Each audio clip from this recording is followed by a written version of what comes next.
Okay, so no matter how many times I do this video with a different approach, I don't like either one of them. Because the first one was to be a late night unboxing of, by the way, the Alcatel Idol 4S. The second one was to be a kind of 1 hour later impressions video. Then I did some quicker impression videos, but none turned out to be what I wanted it. So I will try to make it brief because I don't want to make a kind of review already, but still show you some of the goodies about this device. Specs are already listed here somewhere. Yeah. And I would say let's just get into the design, because we have a glass-on-glass design.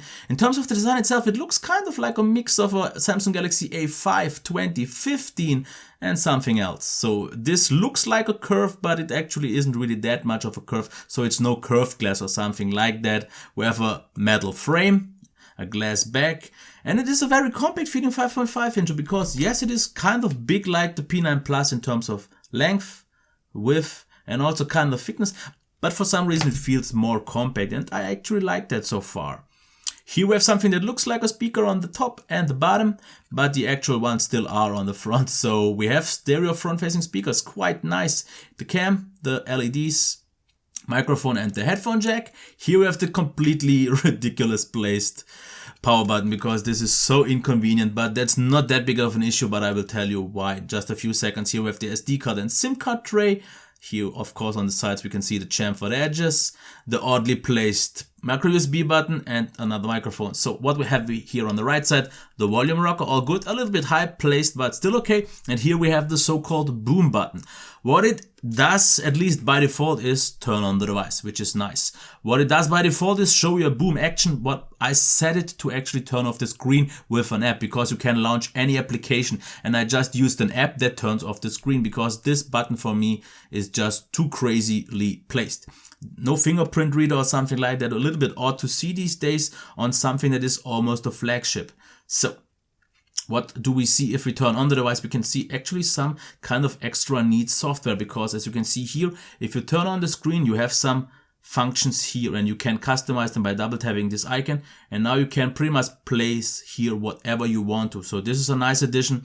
We have a very stock Android look, as you can see here, because you can customize these, you can add functions, you can take them away and save it, and it looks like stock Android. So really, really nice. If we go into the settings as well, looks like stock Android. And if you see some flickering, this is because of the 5.5 inch QHD AMOLED display. I will get to that in a few seconds. So the overall UI definitely looks kind of stockish with a few nice little enhancements. And I want to get into a little of some of them, because as you can see here, we have gestures, touchless UI, for example, which is something really odd actually, because as you can see here, you see the wallpaper sharp now. And if I go a little bit close to the screen, it gets blurry. So I'm not quite sure what the purpose is of this option, but okay, it's there. We also have double tap to turn on the screen, and black screen just for example, if you want to launch YouTube app, you could just set a C and it will launch the YouTube app. So quite nice, but I don't think I will use that too much. What do we else, or where else do we have? The boom key. So as you can see here, press the boom key to turn on the screen. This is what I did.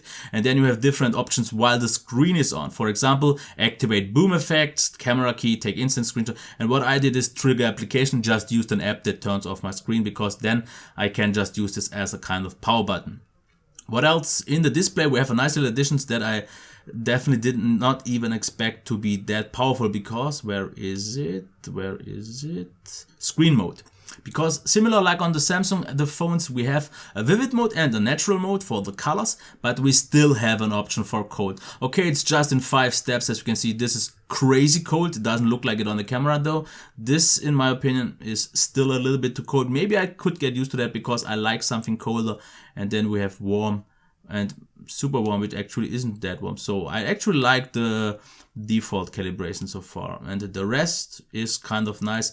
Somewhere in the sound, I think I saw some boom, so max audio settings, so you could even change the sound. I'm not sure if it's also for the speakers, but that definitely looks quite promising so far. The next thing to quickly show off would be the display.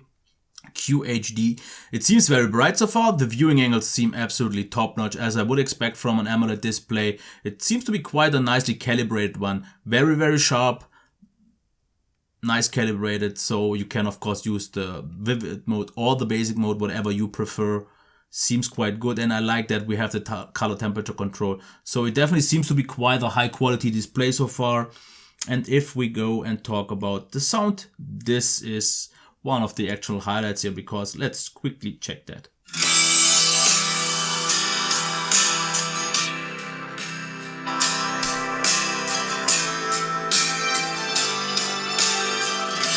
I'm not sure how well the microphone picks it up, but it's not just more than loud enough. It's maybe not crazy loud like the Nexus 6P, but what it is very, very rich, and we have a really nice bass, a nice tonal balance, and I really like that so far. So kudos to the speakers, front facing and very well balanced. Top job.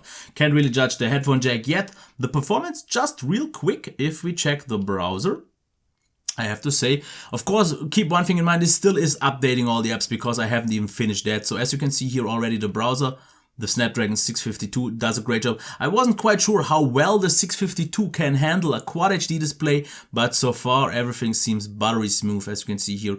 Absolutely nice. It's not maybe quite on a G5 or S7 level, but definitely very nice, because scrolling so far seems very smooth, considering that the device didn't even fully settle yet. So just keep that in mind. It is still doing stuff in the background because it was just installed. And as you can see, this looks absolutely top so far. I'm really impressed to see how well, or surprised or interested to see how the gaming performance will be and the day-to-day use once the device is fully set up. Battery I can't judge at all. Camera, we can quickly go into the software, because as you can see here, we have a manual mode with ISO, auto, white balance and so on. So not too many options, but if we go for example into auto, you can see you have the typical options. And I have to say, shutter times for now seem quite fast, as you can see here. Definitely quite fast. I did some test samples and it doesn't always get it sharp, but it seems to do a quite nice job. It is a 16 megapixel shooter in 4x3 and a 12 megapixel shooter with 16:9. And for the front camera, it's an 8 megapixel and 4x3, and 16:9 it is a 4 megapixel shooter. It has 4K recording, but no 1080p 60 frames. So definitely interested to see how well the camera is. The first shots didn't really give me too much yet, because didn't really have something proper to photograph here. So my first impressions after using this for not even 1 hour, definitely like the design. It feels quite nice. It feels a little bit too lightweight almost, and therefore I miss some premium heft to it. But the design has been done nice. The power button is placed very oddly, but therefore we have the boom key. Speaker seems very promising so far. Of course, I need more time to check the accuracy and so on. Sound, I can already tell you that the speakers are high quality. They sound really great, and I'm interested to see how well the DAC will be, since we have a JBL connection here in some way, because there is a quite nice looking earphone here from JBL. So I expect something good here as well. So performance seems good. Not quite sure how good on a Quad HD display with the 652. Battery seems a little bit small. I hope it can live up to the expectations, because it seems quite small and we have a Quad HD display, but therefore quite an efficient SoC. So really interested to see that. Of course, the camera as well. So there is definitely a lot of potential, and so far I didn't really see any deal breakers yet. Software seems great. Hardware seems great. So I think the next few days will decide on if this is a really great phone, because the cool thing here is it costs around 430 euros here at the moment, and it just came out, so it could drop to like maybe 400, and then it seems like a really nice package, because maybe on paper it's just a premium mid-ranger, but if you see it in some ways with the Quad HD display, the stereo front-facing speakers, a very good performance, even though it's maybe not a flagship SoC, it could already be a very cheap or affordable flagship, something like this, like the OnePlus 3.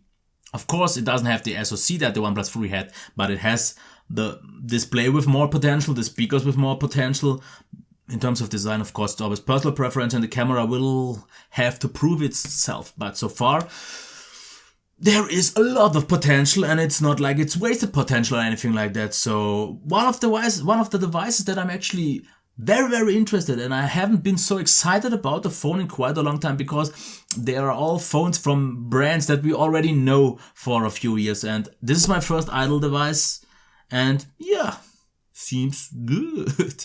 Okay, I would say this is it, and this video at least still is under 10 minutes, so that's a win-win for me, and I hope for you as well. I hope you liked this video. Thumbs up, subscribe to the channel, and if you have any question or anything that you want me to test for the full review in about 1.5 weeks or so, leave that down in the comments, and don't forget, bye, until next time, wish you a nice day.